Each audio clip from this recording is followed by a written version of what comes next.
என்ன டாக்டர் சொல்றீங்க? அவ பிரெக்னன்ட்டா இருக்காளா? ஐயோ போச்சு. நான் என்ன பண்ண போறேன்னு தெரியலையே. சும்மாவே ஆட்டமா ஆடுவா. அதுவும் இப்ப அவளுடைய நடவடிக்கை எதுவுமே சரியில்ல. அப்பாவி மாதிரி முன்னாடி தெரிஞ்சிட்டு இருந்தவ இந்த 2 நாளா ரொம்ப ஓவரா பண்ணிட்டு இருக்கா. இதுல கர்ப்பமா வேற இருந்தா அந்த குழந்தைக்காக நான் என்ன பண்ண போறேன்னு சொல்லி ஏதாவது குட்டைய கலப்புவாளே. என்ன பண்ண போறேன்னு எனக்கு ஒண்ணும் புரியல. சீக்கிரமா கல்யாணத்தை பண்ணிட்டு நிஷாவை வச்சே இவள முதல்ல வீட்டை விட்டு துரத்தணும். இந்த குழந்தை இருக்க இருக்க எனக்கு ரொம்ப பெரிய ஆபத்தா தான் வரும். நாளை பின்ன குழந்தை பிறந்து அது என்னுடைய ஜாடையில இருந்தா என்ன பண்றது? வேணாம், இது எப்படியாவது கலைச்சிடணும். ஆனா எப்படி? பாத்துக்கலாம். நம்ம வீட்டுக்கு தானே இவ வரணும். ஆனா என்ன செய்ய போறேன்னு எனக்கு தெரியல. தலையெல்லாம் வலிக்குது. தெரியாதனமா ஒரு தப்பு பண்ணிட்டேன். மத்த ஆட்களை போல இவளையும் நடத்தி இருக்கணும். இந்த தாலி கட்டுற அளவுக்கு கொண்டு போயிருக்க கூடாது. ஆனா அந்த ஊர் தலைவர் இருக்கான் பாரு, அந்த வேலு, அவனை அடிச்சு கொல்லணும். அவன் என்ன மிரட்டி கல்யாணம் பண்ண வச்சான். என்னோட சீக்கிரட்டும் என்னோட குடும்பத்தோட சீக்கிரட்டும் எப்படி அவனுக்கு தெரிஞ்சது? அதை வச்சு மிரட்டி தான் இவளை என் தலையில கட்டி வச்சான். இப்படி எல்லாம் தனக்குள்ளேயே நிறைய நேரம் புலம்பிட்டு இருந்தான். மச்சான் வாழ்த்துக்கள்டா, பரவாயில்லையே. நான் கூட கொஞ்சம் கூட எதிர்பார்க்கலடா. ஆனா கடவுள் இருக்காரு பத்தியா, வச்சான் பாரு ஆப்பு. அடேங்கப்பா, நீ இனிமேல் தப்பிக்க முடியாதுன்னு நினைக்கிறேன். அந்த நிஷா கொஞ்சம் ஓவரா பண்ற ஆளுதான். அவளோட சொத்தை பார்த்து அவளை நீ கல்யாணம் பண்ணிக்கலாம்னு இருக்க. அதை தவிர முட்டாள்தானே வேற எதுவுமே இல்ல. நான் என்ன சொல்றேன் தெரியுமா? அவளை விட்டுட்டு உன் குடும்பத்தை அனுசரிச்சு உன்னை நல்லா பாத்துக்கிற பொண்ண நல்லபடியா பாத்துக்கடா. அந்த பொண்ணை நீ ஏற்கனவே கல்யாணம் பண்ணிட்ட. வீட்டுல விஷயத்த சொல்லி அவ கூட வாழ்றதுக்கான வாழ்க்கைய பாரு. நல்ல பொண்ணுடா. இதுக்கு முன்னாடி நீ எப்படி இருந்தியோ அதை பத்தியெல்லாம் எனக்கு தெரியாது. ஆனா இந்த பொண்ணை ஏமாத்திராத. இதுக்கு மேல நான் சொல்ல மாட்டேன். நல்லபடியா பொழைச்சுக்கடா. இப்படியெல்லாம் ரகு விஜய்க்கு அட்வைஸ் பண்ணும்போது, நீ உன் வேலையை பாக்குறியா? நானே எவ்வளவோ மண்டவழியில இருக்கேன். நிஷாவை கழட்டி விடுற அளவுக்கு அவ சாதாரண பொண்ணுன்னு நினைச்சிட்டு இருக்கியா? அவங்க குடும்பம் எப்படிப்பட்ட குடும்பம்னு உனக்கு தெரியுமா? இவளை கல்யாணம் பண்ணிதான் எனக்கு காசு வரணும்னு அவசியம் இல்ல. அத முதல்ல நல்லா புரிஞ்சுக்க. ஆனா சொசைட்டில அவங்க ரொம்ப பெரிய ஆட்களா இருக்காங்க. நாங்க என்னதான் பணம் வச்சிருந்தாலும் ஏதோ ஒரு சில விஷயம் எங்க கிட்ட இல்ல. அந்த மதிப்பு மரியாதை வர்றதுக்காகத்தான் நான் இப்ப அவளை கல்யாணம் பண்ணிக்கவே சம்மதிச்சேன். அவ யாரு என்ன ஏதுன்னு எனக்கு எல்லாமே தெரியும். தெரிஞ்சுதான் நான் லவ் பண்ணேன். இதுக்கு பேர் லவ்வும் கிடையாது. எங்களுடைய பிசினஸ் மைண்ட். புரிஞ்சுக்க. இவளை வச்சு என்ன செய்யறது? அப்பா இருக்கா, அம்மா இருக்கா? யாரும் கிடையாது. ஒண்ணுத்துக்கும் ஆகாத நாயி. பார்க்க அழகா இருக்கான்றதுக்காக ரசிக்கத்தான் முடியுமே தவிர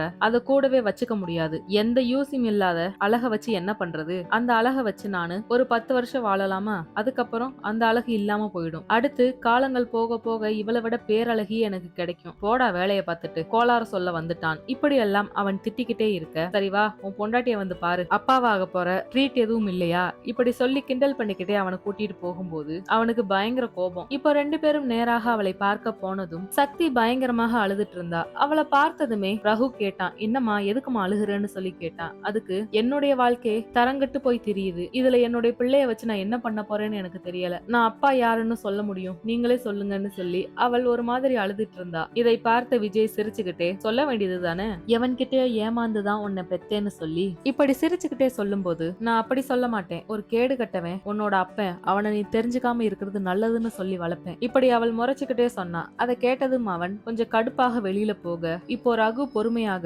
அவள் கிட்ட பேச ஆரம்பிச்சான். இப்போ நீ என்ன பண்ண போற? பேசாம நீ என் கூட வந்துடுறியா? தப்பான அர்த்தத்துல கேட்கல. உனக்கு ஒரு பாதுகாப்பான இடம் வேணும். என் அம்மா கிட்ட உன்னை கொண்டு போய் விட்டுறேன். அவங்க நல்லா உன்னை பாத்துப்பாங்க. நான் சொல்றது உனக்கு புரியுதா? இப்படி எல்லாம் அவன் கேட்கும்போது எனக்கு நல்லா புரியுது. நான் இப்போ என்னோட வாழ்க்கைக்காக நான் போராடிக்கிட்டு இருக்கேன். என் பிள்ளையும் சேர்ந்து போராடணும்னு தலையெழுத்து இருக்கு. அதை நாங்க பாத்துக்கிறோம். தயவு செஞ்சு நீங்க என்ன கூட்டிட்டு போறேன்னு எதுவும் சொல்ல வேணாம். நீங்களும் கல்யாணம் ஆகாதவரு, உங்களுக்கும் கல்யாணம் ஆகணும் இல்லையா? என்னால எந்த பிரச்சனையும் வந்துடக்கூடாது. அதே போல எனக்கான நியாயம் கிடைக்க வேணாமா? உங்க அம்மா ஒரு ஏமாளின்னு நான் சொல்லக்கூடாது என் பிள்ளை கிட்ட. இப்படி அவள் சொன்னதுமே, சரி உன்னுடைய விருப்பம் எல்லாமே, வீட்டுக்கு போகலாம், கிளம்புமான்னு சொல்லி அவளை அங்கிருந்து அழைத்து சென்றான். விஜய் பைக்ல வர அவங்க 2 பேரும் கார்லயே வீட்டிற்கு சென்றார்கள். ரகு அமைதியாகவே வந்தான். அவன் மனசுக்குள்ள நிறைய கேள்விகள் போய்கிட்டே இருக்கு. அந்த நேரத்துல வீடும் வர, பார்த்து பத்திரமா இறங்கிப்போ, தலை சுத்துதா, இப்படி எல்லாம் கேட்டான். அதெல்லாம் ஒண்ணும் இல்ல சார், நான் பாத்துக்கிறேன்னு சொல்லிட்டு அவள் உள்ளே நுழைந்ததும் நிஷா ஒரு பக்கம், வந்துட்டாங்க மகாராணி, எல்லாரும் வாங்க வாங்கன்னு சொல்லி சத்தம் போட்டா. வீட்ல இருக்கிற எல்லாரும் வந்துட்டாங்க. ருக்கு கோபமாக, எங்க போன? கடைக்கு போயிட்டு வரேன்னு சொல்லிட்டு இவ்வளவு நேரம் ஆளை காணோம், காரையும் காணோம், இவ்வளவு நேரம் நீங்க 2 பேரும் எங்க சுத்திட்டு வந்தீங்கன்னு சொல்லி பயங்கர கோபமா கேட்க, அப்போ ரகுவும் விஜயும் சேர்ந்தாப்புல வீட்டுக்குள்ள வந்தாங்க. கையில மெடிக்கல் ரிப்போர்ட் வேற இருந்துச்சு. அத பார்த்ததும், அம்மா அம்மா ஒரு நிமிஷம்மா, அந்த பொண்ணு மயக்கம் போட்டு விழுந்துருச்சு, என்னன்னு ஹாஸ்பிட்டல்ல கொண்டு போய் கூட்டிட்டு போய் காட்டினேன், பிரெக்னன்ட்னு சொன்னாங்க, அதனாலதான் இவ்வளவு நேரம் ஆயிடுச்சு, என்ன ஏதுன்னு தெரியாம நானும் விஜய்க்கு போன் பண்ணி அவனை வர வச்சுட்டேன். நாங்க 2 பேரும் அங்கதான் இருந்தோம். டாக்டர் வர கொஞ்சம் லேட் ஆயிடுச்சு. அந்த பதட்டத்திலே இருந்தோமா, அதனாலதான் போன் எடுக்க முடியல. அப்படியே நேரா வீட்டுக்கு வந்தா இவ்வளவு பேர் வந்திருக்கீங்க. என்னக்கா எப்படி இருக்க? இப்படி எல்லாம் ரகு கேட்கும்போது, ஏமா உனக்கு வேலைக்கு வேற ஆளே கிடைக்கலையா? இவள் இப்பவே பிரெக்னன்ட்டா இருக்கிறதா சொல்றாங்க. இவள் எப்படி நம்ம குடும்பத்துக்கு சமைச்சு போட போகிறா? நான் என்ன சொல்றேன்னு புரிஞ்சுக்க ஒத்துக்கமா, இந்த பொண்ணு வேணாம், நிஷாவுக்கும் இந்த பொண்ணை பிடிக்கல, எதுக்காக இந்த பொண்ணை வேலைக்கு சேர்த்தே ஆகணும்னு அடம் பிடிச்சிட்டு இருக்கீங்கன்னு எனக்கு ஒன்னும் புரியல. இன்னைக்குதான் ஊர்ல இருந்து வந்திருக்கோம், அதுக்குள்ளேயே முதல் நாளே பட்னி போட்டுட்டா. இவளை நம்பி இந்த வீட்டுல வேலைக்கு சேர்க்கணுமா? எனக்கு இதுல கொஞ்சம் கூட விருப்பமே இல்லன்னு ஸ்னேகா சொல்லும் போது இதை கேட்ட ருக்கு, நான் பெத்தேன்றதுனால நான் அமைதியா போய்கிட்டு இருக்கேன். உன்னை முதல்ல இங்க யாரு வர சொன்னா? உனக்கு பிள்ளை பத்துக்கணும்னா உன் புருஷன் வீட்டுல பாக்க சொல்லு. இங்க எதுக்கு வந்த? எவனை நம்பி ஓடி போனியோ அவனை பாக்க சொல்லு. என் வீட்டுல யார வேலைக்கு வைக்கணும் வேலைக்கு வைக்க கூடாதுன்றத நீ ஒண்ணு முடிவு பண்ண தேவையில்லை. நிஷா, உனக்கு இந்த பொண்ணை பிடிக்கலையாமா? அப்போனா நீ ஒண்ணு என் வீட்டு மருமகளா இருக்க தேவையில்லமா. என் பேச்சுக்கு இங்க மரியாதை இல்லாதப்ப, அதுவும் கல்யாணம் ஆகிறதுக்கு முன்னாடியே நீ இந்த அளவுக்கு பேசிட்டு இருந்தா உன்னை நான் எதுக்கு என் வீட்டு மருமகளை ஏத்துக்கணும்? டேய் விஜய், உனக்கு சொத்து வேணும்னா இந்த பொண்ணு வேணாம்டா. இப்படியெல்லாம் நிஷாவை பார்த்து ருக்கு கோபமாக சொல்லும் போது, ஆண்டி என்ன ஆண்டி சின்ன சின்ன விஷயத்துக்கெல்லாம் இப்படி பேசுறீங்க? கிட்டத்தட்ட 3 வருஷமா நானு விஜய்க்காக வெயிட் பண்ணிட்டு இருக்கேன். திடீர்னு ஒரு வேலைக்காரிக்காக இப்படி எல்லாம் பேசலாமா? இதெல்லாம் ரொம்ப தப்பு ஆண்டி, இந்த மாதிரி எல்லாம் பேசாதீங்கன்னு அவள் சொல்லும் போது, அததான் நான் சொல்றேன். என்னவா எல்லாரும் ஒண்ணு சேர்ந்துகிட்டு அந்த பொண்ணை கார்னர் பண்ணிட்டு இருக்கீங்க? நேத்து வேலைக்கு வந்திருக்கா, இன்னைக்கு இந்த மாதிரி ஆயிடுச்சு. என்ன நம்பி ஒரு பொண்ணு வேலைக்கு வந்திருக்கு. இந்த பொண்ணு அபசகுணமா உங்களுக்கு?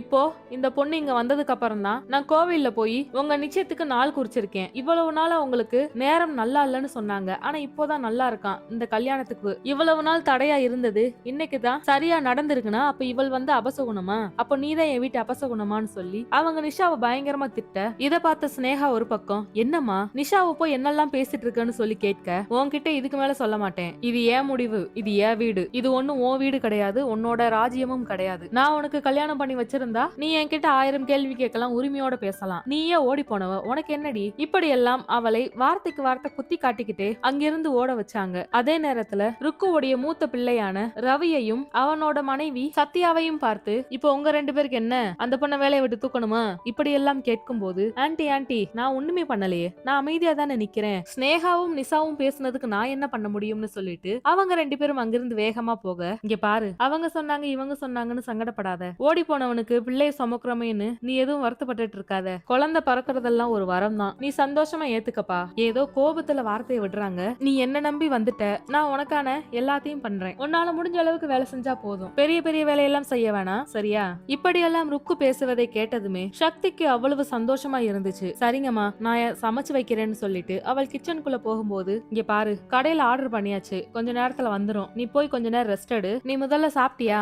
டேய், அவள் ஏதாவது சாப்பிட்டாலான்னு கேட்கும்போது, இல்லம்மா, சாப்பாடு எப்போ வரும், இவங்களுக்கு ஆர்டர் பண்ணலாம் சொல்லுங்க, நான் போய் வாங்கிட்டு வரேன்னு ரகு சொல்லும் போது, இல்லடா 2 சாப்பாடு எக்ஸ்ட்ரா தான் சொல்லியிருக்கேன், அது ஒன்னும் பிரச்சனை இல்ல, கூட குறையா போன என்ன பண்றதுன்னு தான் அதிகமா சொல்லியிருக்கேன்னு ருக்கு சொன்னதும், சரிங்கம்மா, கொஞ்சம் வீக்கா இருக்கிறதா சொன்னாங்க, ரத்தம் இல்லன்னு சொன்னாங்க, நான் போய் கொஞ்சம் பழமெல்லாம் வாங்கிட்டு அவங்க கையில ஒப்படைச்சிடுறேன், அவங்க சாப்பிடுறாங்களா இல்லையான்னு நீங்கள் ஒரு தடவை செக் பண்ணிக்கோங்க. இப்படி ரகு சொல்ல, டேய் என்னடா இவ்வளவு அக்கறையா பேசுற, உனக்கு இதை பத்தி எல்லாம் தெரியுமான்னு கேட்கும்போது, எங்க அம்மா சொல்லியிருக்காங்க, அதெல்லாம் ஒண்ணும் இல்லம்மா, ஏதோ ஓரளவுக்கு நம்மளும் நாலேஜ் வளர்த்துக்கணும்ல, அதனாலதான், வேற ஒண்ணும் இல்ல. சரி நான் கடைக்கு போயிட்டு வரேன்னு சொல்லிட்டு அவன் அங்கிருந்து புறப்பட, விஜய் ஒரு பக்கம் ஒரு மாதிரி அமைதியாக நின்று கொண்டிருந்தான். அவனை பார்த்ததும், என்னடா பேய் அரைஞ்ச மாதிரி நிக்கிற, இந்த நிஷாவை கொஞ்சம் வாயை குறைக்க சொல்லு, அவ பேசினாலே எனக்கு எரிச்சலா வருதுன்னு சொல்லிட்டு அவங்களும் உள்ள போக, இவனுக்கு அதெல்லாம் காதல விழுகவே இல்ல. அம்மா என்ன, அந்த பொண்ணு பிரெக்னன்ட் ஆனதுக்கு இவ்வளவு சந்தோஷப்பட்டு இப்படி குதிச்சிட்டு இருக்காங்க, ஆனா இது என் பிள்ளைன்னு தெரிஞ்சா என்ன ஆகுமோ தெரியல, முதல்ல இந்த பிள்ளை உயிரோடயே இருக்க கூடாது, என்ன செய்யலாம்னு யோசிச்சுக்கிட்டே அவனுடைய ரூமுக்கு போனான். ரூமுக்கு போய் உட்கார்ந்ததுமே அவனுக்கு ஒரு போன் கால் வந்தது. அந்த போன் காலை பார்த்ததும் அவனுக்கு பயங்கரமாக வேர்க்க ஆரம்பிச்சது. இந்த ஆளு என்ன இப்படி போன் பண்ணிட்டு இருக்கான், ஐயையோன்னு சொல்லிட்டு மெதுவாக அந்த போனை அட்டன் பண்ணி காதல வச்சா, மாப்பிள எப்படிப்பா இருக்க, நல்லா இருக்கியா, சக்தி கிட்ட பேசணும் போல இருக்கு, ஊருக்கு போனதுமே போன் பண்ண சொல்லியிருந்தேன், இப்ப போன் பண்ணிக்கிட்டே இருக்கு, ரிங் ஆகுது, நான் எடுக்கல, எல்லாம் ஓகேவா, உங்க வீட்ல என்ன சொன்னாங்க, இப்படி அவர் கேட்க ஆரம்பிச்சாரு. அதை கேட்டதும், வீட்ல கொஞ்சம் பிரச்சனை, சரியாகிறதுக்கு கொஞ்சம் நாளை எடுக்கும், ஏதோ பரவாயில்லாம போய்கிட்டு இருக்குன்னு சொல்லி அவன் என்னென்னமோ சொல்லி சமாளிச்சிட்டு இருந்தான். அப்போ அவர் ஒரு வார்த்தை கேட்டாரு, சக்தி கிட்ட பேசணும் போல இருக்கு, கொஞ்சம் போன் கொடுப்பான்னு சொல்லி கேட்டாரு. இதை கேட்டதுமே அவனுக்கு என்ன பண்ணனு ஒன்னும் புரியல. உடனே, இல்ல இல்ல நான் வெளியில இருக்கேன், என்னோட ஃப்ரெண்டு வீட்ல இருக்கேன், நான் வீட்டுக்கு போயிட்டு உங்ககிட்ட பேச வைக்கிறேன்னு சொல்லி அவன் சமாளிக்க பார்த்தான். அவரும், சரிப்பா சரிப்பா, ஒன்னும் பிரச்சனை இல்ல, பொறுமையா போய் கொடுத்தா போதும்னு அவர் போனை கட் பண்ண, ஐயய்ய என்னடா இதுன்ட்டு அவன் மூச்சு வாங்கி கொண்டு உட்கார்ந்ததும், அந்த நேரத்துல நிஷா அவனுடைய ரூம் வாசலில் நின்று கொண்டிருந்தாள். அவளை பார்த்ததுமே அவனுக்கு இன்னும் படபடன்னு வந்துருச்சு. நேராக உள்ள வந்து, அந்த ரகு தான் லூசு மாதிரி அவளை ஹாஸ்பிட்டல்ல கொண்டு போய் சேர்த்து அவ கூடயே இருக்கிறான்னா, நீ எதுக்கு அவ கூட போய் அவளுக்கு தேவையான எடுபடி வேலையை செஞ்சுட்டு இருக்க, அறிவில்லையா அவனுக்குன்னு சொல்லிக்கிட்டே அவள் உள்ளே வர, நல்ல வேளை இவள் நம்ம போன்ல பேசுனது கேட்கல போலன்னு அவன் பெருமூச்சு விட்டுக்கிட்டு அவள் கைய பிடிச்சு மெதுவாக பேச ஆரம்பிச்சான். அவளும் வெக்க வெக்கப்பட்டுக்கிட்டு கொஞ்சி கொலாவி பேசி கொண்டிருக்க. ஆனா விஜய் மனசுக்குள்ள பதட்டம் நேரத்துக்கு நேரம் அதிகமாயிக்கிட்டே இருந்துச்சு. இப்படி இருக்கிற நிலைமையில தான் ரகுவும் பழங்களை எல்லாம் வாங்கிக்கிட்டு இப்போ நேராக சக்தியை பார்ப்பதற்காக வந்தான். கையில ரிப்போர்ட்டை கொடுத்துட்டு அந்த பழத்தை எல்லாம் கொடுத்தான். நல்லா சாப்பிட்டு தெம்பாரு. நான் திருப்பி திருப்பி சொல்றேன், என்னோட வீட்டுக்கு வந்துரு, எங்க அம்மா உன்னை நல்லா பாத்துப்பாங்க, நான் என்ன சொன்னாலும் எங்க அம்மா கேட்பாங்க, நீ வந்துடுறியாப்பா? இப்படி எல்லாம் கேட்கும்போது இல்ல சார் அது நல்லா இருக்காது, பாத்துக்கலாம் விடுங்க சார்னு அவள் என்னென்னமோ சொல்லி பார்த்தாலும் ரகு ஒரு மாதிரியாகவே இருந்தான். என்னாச்சு சார், நான் வீட்டுக்கு வரலன்னுக்கா இப்படி அப்செட் ஆனீங்க? என்னோட நிலைமை தான் உங்களுக்கு தெரியுமே சார், அப்புறம் என்ன சார்னு சொல்லி அவள் சொல்லும் போது இல்ல சக்தி அதுக்காக இல்ல, அந்த போட்டோவை எல்லாம் நீங்க பாத்தீங்களா, அதை கேட்கறதுக்காக தான் வந்தேன்னு சொல்லி அவன் சொல்லும் போது இல்ல சார் ஃபுல்லா பார்க்கல, மேலாக இருந்த ஒரு 3 போட்டோவை தான் பார்த்தேன், அதைத்தான் உங்ககிட்ட காமிச்சு பேசிட்டு இருந்தேனே, அதுக்குள்ளேயே அவர் வந்துட்டாரு, என்னாச்சு சார்? இப்படி அவள் கேட்க இந்தப்பா இந்த போட்டோஸ், இத ஃபுல்லா பாருன்னு சொல்லி கொடுக்கும்போது கடைசியா ஒரு போட்டோ இருந்துச்சு. அது நல்ல பழைய காலத்து போட்டோ. அதுல 3 பேர் நிக்கிறாங்க. அந்த 3 பேர்ல இருக்கிறது யாருன்னு சொல்லி கேட்கும்போது ஒண்ணு மட்டும் என்னோட அப்பா,